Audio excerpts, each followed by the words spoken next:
Hello students, welcome to SDM academy. আশা করি তোমরা সকলেই সুস্থ আছো, ভালো আছো। আজকের ক্লাসে আমরা আলোচনা করব ক্লাস 10 এর ইতিহাসের সপ্তম অধ্যায়। ক্লাস 10 এর ইতিহাসের সপ্তম অধ্যায়ে তোমাদের আলোচনার বিষয় অ্যান্টি সার্কুলার সোসাইটি। এটা ছায়ার বইয়ের কত নম্বর পেজ? পেজ নম্বরটা বলো একটু। ছায়া প্রকাশনীর বইয়ের 105 নম্বর পেজ, 5 নম্বর পাতা এটা আছে, অ্যান্টি সার্কুলার সোসাইটি। এই অ্যান্টি, আমাদের শরীরে যখন কোনো রোগের আবির্ভাব হয় তখন আমরা কি খাই? অ্যান্টি মানে প্রতিরোধক ওষুধ খাই। তো ঠিক তেমনই এই অ্যান্টি সার্কুলার সোসাইটি, এটা একটা প্রতিরোধমূলক সোসাইটি। এর আগে একটা গঠিত হয়েছিল, সেটা একটা আইন পাস হয়েছিল ভারতবর্ষে ব্রিটিশ বিরোধী ছাত্র আন্দোলনকে দুর্বল করে দেওয়ার জন্য ব্রিটিশ সরকার একটা আইন পাস করেছিল। সেই আইনটাকে বলা হয় কার্লাইল সার্কুলার। কি আইন? Carlyle circular.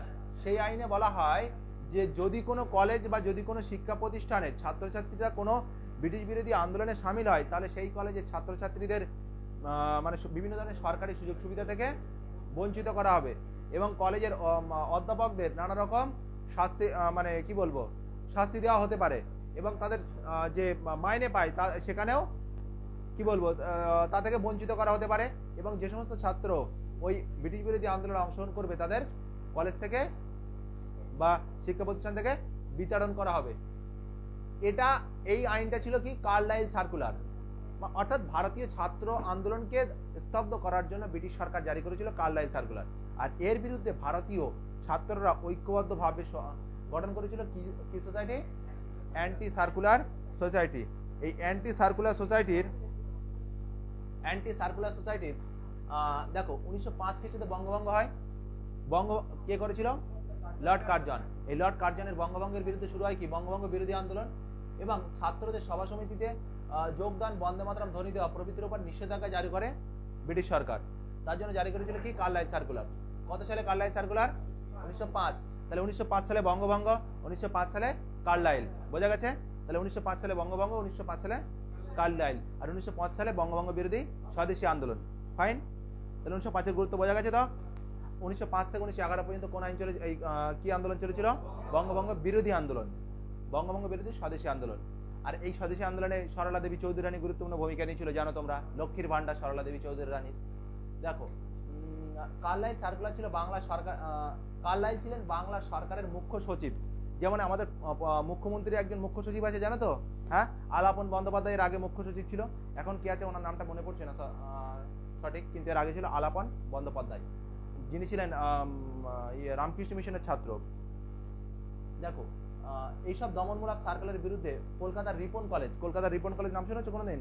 রিপন কলেজের বর্তমান, যার নাম সুরেন্দ্রনাথ কলেজ, এই সুরেন্দ্রনাথ কলেজে বর্তমান মুখ্যমন্ত্রী পড়াশোনা করেছিল এবং ছাত্র এবং সুরেন্দ্রনাথ বন্দ্যোপাধ্যায়ের অনুগামী ছাত্র নেতা শচীন্দ্র প্রসাদ বসু ছাত্রদের ঐক্যবদ্ধ করে কলকাতায় অ্যান্টি সার্কুলার সোসাইটি গঠন করেন 1905 খ্রিস্টাব্দের নভেম্বরে।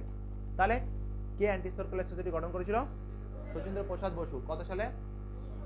কিসের বিরুদ্ধে? কার্লাইল সার্কুলারের বিরুদ্ধে। Fine, understand. নেক্সট দেখো, এর সম্পাদক ছিল শচীন্দ্র প্রসাদ বসু আর কৃষ্ণ কুমার মিত্র ছিলেন কে এর সভাপতি।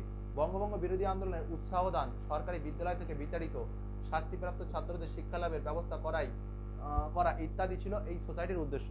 বোঝা গেছে? তাহলে পরীক্ষায় যদি প্রশ্ন আসে যে কার্লাইল এই অ্যান্টি সার্কুলার সোসাইটির উদ্দেশ্য কি ছিল? অ্যান্টি সার্কুলার সোসাইটির উদ্দেশ্য ছিল কি?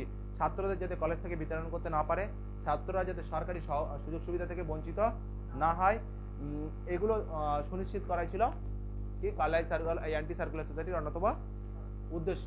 তাহলে আমি এই ক্লাসটা এখানেই শেষ করছি। অ্যান্টি সার্কুলার সোসাইটি বলতে কি বোঝায় কোনো ধারণা আছে তোমাদের? তাহলে ক্লিয়ার হয়েছে? হ্যাঁ, অ্যান্টি সার্কুলার সোসাইটি বলতে কি বোঝায়? কার্লাইল সার্কুলারের বিরুদ্ধে ভারতীয় ছাত্র সমাজ ঐক্যবদ্ধভাবে যে সোসাইটি গঠন করেছিল শচীন্দ্র প্রসাদ বসুর নেতৃত্বে, তাই হলো অ্যান্টি সার্কুলার সোসাইটি। এই অ্যান্টি সার্কুলার সোসাইটি 1905 খ্রিস্টাব্দের নভেম্বরে গঠিত হয়। বোঝা গেছে? হ্যাঁ, তাহলে এই ক্লাসটা এখানেই শেষ করছি।